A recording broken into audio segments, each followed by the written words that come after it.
हरे कृष्णा आप सभी को। और मैं पंडित संतोष बाजपेयी आपका पुनः स्वागत करता हूं अपने चैनल एचके एस्ट्रो में। और आज हम बात करेंगे धनु लग्न की। जैसा कि मैं सदैव आपसे बताता हूं कि आप कुंडली में देखिए, प्रथम भाव में अगर आपके 9 नंबर राशि लिखी हुई है तो आप धनु लग्न के हैं। धनु लग्न जो हैं वो अग्नि तत्व की राशि के हैं। ये एक पुरुष राशि है, ये एक विषम राशि है, ये क्रूर राशि भी है, जिनके जो स्वामी हैं वो बृहस्पति देव हैं। ये राशि पूर्व दिशा को इंगित करती है।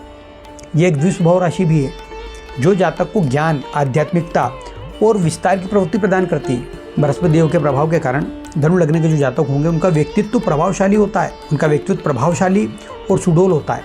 इनका चेहरा आमतौर पर आपको बड़ा, ललाट यानी माथा चौड़ा, आंखें इनकी चमकीली होती हैं और आंखें अर्थपूर्ण होंगी। इनके चेहरे पर एक प्रकार का आपको सात्विकता और तेज झलकता रहता है। ये बहुत भाग्यवान लग्न है। इस लग्न के जो जातक होते हैं वो बहुत भाग्यवान होते हैं।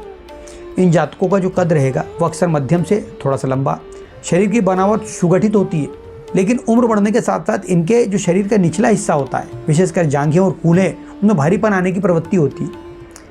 ये नीचे से मोटे होते जाते हैं, क्योंकि आपने देखा होगा कि जो धनु राशि का जो चिन्ह है वह व्यक्ति एक हाथों में एक धनुष लिए हुए और लक्ष्य साध रहा है और नीचे से घोड़े की आकृति होती है। इसलिए इनकी चाल में एक प्रकार का आपको आत्मविश्वास और अधिकार भी दिखाई देगा। जैसा कि आपको विदित है कि धनु राशि जो है उनके प्रतीक धनुषधारी हैं, जो लक्ष्य और दृष्टि को दर्शाता है। ये स्वभाव से अत्यंत सकारात्मक और ऊर्जावान होते हैं। कठिन से कठिन परिस्थितियों में भी जो उम्मीद को नहीं छोड़ते हैं, सदैव अपने लक्ष्य पर केंद्रित रहेंगे और बहुत सारे परिश्रम से अपने लक्ष्य को प्राप्त कर सकते हैं। अक्सर देखने में आता है कि ये बहुत भाग्यवान होते हैं, जैसा कि मैंने आपको बताया, और धीरे धीरे ये बहुत धनवान और सफल होते चले जाते हैं, क्योंकि बृहस्पति देव जो हैं वो भाग्य और धन के कारक हैं। इसलिए इस लग्न के जातक होंगे उनके पास में ये होना स्वाभाविक है। इनको बंधन पसंद नहीं है। ये अपनी शर्तों पर ही अपने जीवन को जीना पसंद करते हैं और नई नई जगहों पे की यात्रा करना, उनको घूमना फिरना बहुत पसंद होता है। और ये सदैव स्पष्टवादी होते हैं। ये जो सोचते हैं वही बोलते हैं। इनकी स्पष्टता कभी कभी दूसरों को कड़वी लग सकती है, ये बुरी बात है। अगर सच बोल दो तो लोगों को बुरा लग जाता है, परंतु इनके मन में छल कपट नहीं होता है। ये बोल दिया, बात खत्म हो जाती है। क्योंकि धनु राशि के जो स्वामी है वो गुरुदेव हैं, बृहस्पति देव, देवगुरु बृहस्पति हैं। इसलिए मन में कोई कपट नहीं रखेंगे, जो होगा उनको बोल देंगे, लेकिन आपका उतना ही प्रेम रखेंगे आपसे। इस लग्न के जातकों को जीवन भर एक विद्यार्थी की तरह रहते हैं, कुछ ना कुछ सीखना चाहते हैं। धर्म, दर्शन, उच्च शिक्षा में इनकी गहरी रुचि होती है और ये सदैव जिज्ञासु और ज्ञान को प्राप्त करने के लिए लालायित होते रहते हैं। नई नई चीज़ों को सीखना इनको बहुत पसंद होता है। अच्छा, इस स्वभाव से बहुत उदार होंगे और दूसरों की मदद के लिए हमेशा तत्पर रहते हैं।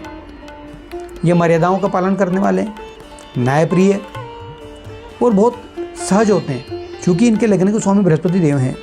और ये व्यापार और सलाहकारी कार्यों को भी कर सकते हैं। जो बृहस्पति देव में व्यापार और सलाहकार के तो कारक हैं, तो इनके अगर कर्म और करियर की हम बात करें तो बृहस्पति देव ज्ञान और विस्तार के भी कारक हैं। इसलिए धनु लग्न के जो जातक होता है उनका बौद्धिक और सलाहकारी भूमिकाओं में ये श्रेष्ठ कार्य कर सकते हैं। कंसल्टेंसी का कार्य बहुत अच्छी तरीके से कर सकते हैं। ऐसे जातक जो होते हैं, जैसा कि मैं बताऊं आपको, शिक्षा के क्षेत्र यानी शिक्षक बन सकते हैं, प्रोफेसर हो सकते हैं, कानून के कार्य कर सकते हैं, वकील, न्यायाधीश हो सकते हैं, धर्म के कार्य जैसे आपके धर्मगुरु हैं, उपदेशक होते हैं वो, और वित्त संबंधित बैंकिंग परामर्श के क्षेत्रों में बहुत उत्तम कार्य कर सकते हैं। अगर चाहें तो ये व्यापार करना चाहें तो प्रकाशन संबंधित काम, यानी जो पब्लिशिंग का कार्य होता है, विदेशी व्यापार का कार्य यानी इम्पोर्ट एक्सपोर्ट का कार्य, ट्रेवल एजेंसी का कार्य कर सकते हैं, कीमती रत्नों का, सोने का व्यापार भी बहुत अच्छे तरीके से कर सकते हैं। ये लोग प्रबंधन के कार्यों में बहुत दक्ष होते हैं, जो इनकी दूरदर्शिता के कारण बड़े संस्थानों को प्रबंधन और रणनीति के निर्माण में बहुत सफल हो सकते हैं अगर ये कार्य करें तो। जैसा कि हर कुंडली में बताते हैं कि कालपुरुष जी की जो कुंडली है वो धनु राशि संबंध जांघों से और या कहते हैं जिगर, जिसको हम बोलते हैं लीवर, उससे होता है। इन जातकों को लीवर संबंधी समस्याएं जैसे मोटापा, जांघों या कूलों में दर्द, इनके प्रति इनको सचेत रहना चाहिए।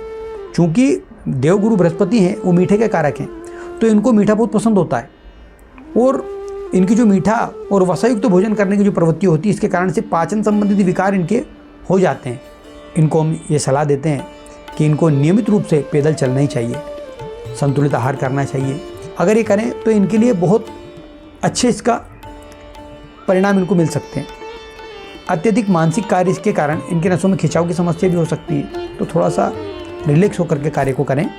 अगर हम धनु लग्न के जातकों की बात करें तो इनमें बृहस्पति देव जो लग्न के स्वामी हैं और चतुर्थ भाव के स्वामी भी हैं, मंगलनाथ भगवान जो इनके पंचम भाव के स्वामी हैं, और सूर्यदेव भाग्येश हैं।